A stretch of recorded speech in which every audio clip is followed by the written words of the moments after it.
Trinidad recorded its coldest night for 2019.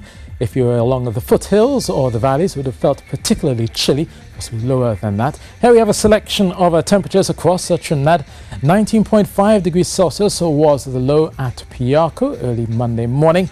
You can go up to Pinal to see 17.9, 17.6 in El Reposo, and in Caroni 17.4. Obviously, places like Freeport, etc., definitely feeling that chill. Now, January is typically the coolest month of the year, so that's no surprise. But the average low is around 23 degrees Celsius. But the record low has occurred in January 1964. That was at 16.1 degrees Celsius. So we still had 3 degrees or so to reach that nighttime record.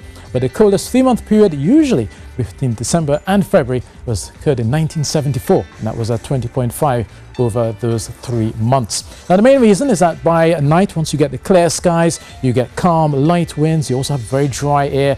All of that heat that occurs during the day that heats the ground, it quickly escapes into space, obviously allowing the temperatures to drop quite dramatically.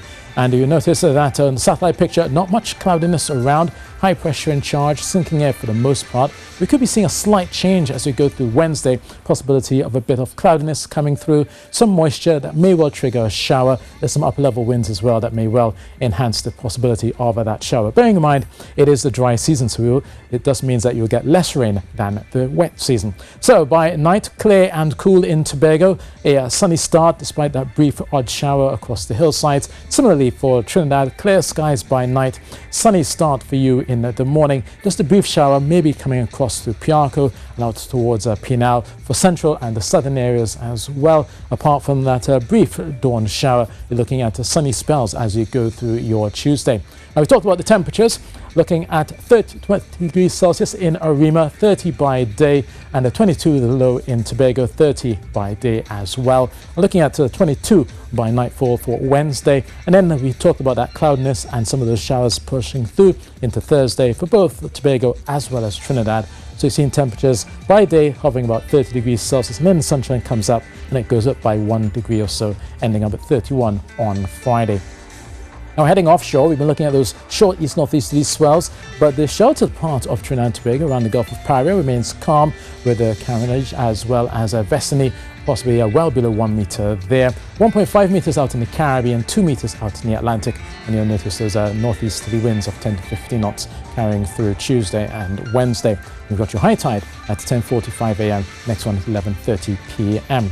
Now, across the Western Caribbean, they've been seeing a series of these cold fronts coming through, and the other one will likely come into central and then eventually eastern parts of Cuba come on Wednesday. So the temperatures will be by night quite chilly, and then by day possibly only 25 degrees Celsius into Kingston as well, hovering around the 30-degree mark. For the Eastern Caribbean, it's mostly settled, tranquil weather for the most part. That would lead to sunny skies all the way down the island chain, but down towards the mainland across Georgetown, there's about an upper level cloudiness there, and also some moisture coming in, likely bringing maybe a brief shower or two across Georgetown with a high of 30 degrees Celsius on Tuesday.